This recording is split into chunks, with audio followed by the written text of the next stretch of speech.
Wednesday, February 23rd, 1944.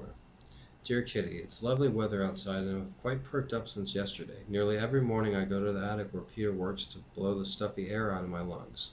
From my favorite spot on the floor, I look up at the blue sky and the bare chestnut tree, on whose branches little raindrops shine, appearing like silver, and the seagulls and other birds as they glide on the wind. He stood with his head against a thick beam, and I sat down. We breathed the fresh air, looked outside, and both felt that spell should not be broken by words.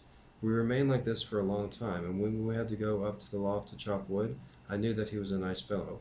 He climbed the ladder and I followed. Then he chopped wood for about a quarter of an hour, during which time we still remained silent.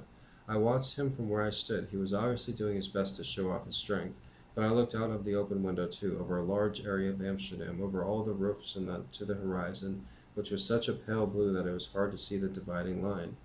As long as this exists, I thought, and I may live to see it, the sunshine, the cloudless skies, while they last, I cannot be unhappy. This the best remedy for those who are afraid, lonely, or unhappy is to go outside, somewhere where they can be quiet alone with the heavens, nature, and God, because only then does one feel that all is as it is should be, and that God wishes to see people happy amidst the simple beauty of nature. As long as this exists, and it certainly always will, I know that there will always be comfort for every sorrow, whatever the circumstances may be, and I firmly believe that nature brings solace in all troubles. Oh, who knows, perhaps it won't be long before I can share this overwhelming feeling of bliss with someone who feels the way I do about it. Yours, Anne. And then she adds, a thought.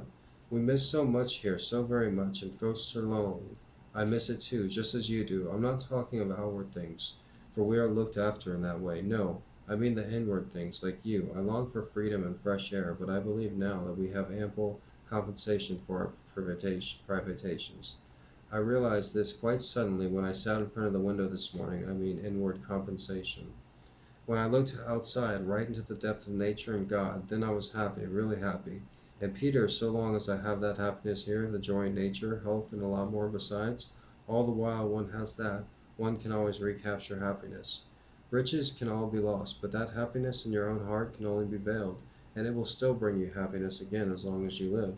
As long as you can look fearlessly up to the heavens, as long as you know that you are pure within, and that you will still find happiness. This is the one of the wisest, most intelligent young writers I've ever read. That was Wednesday, February 23rd, 1944, from Diary of Anne Frank.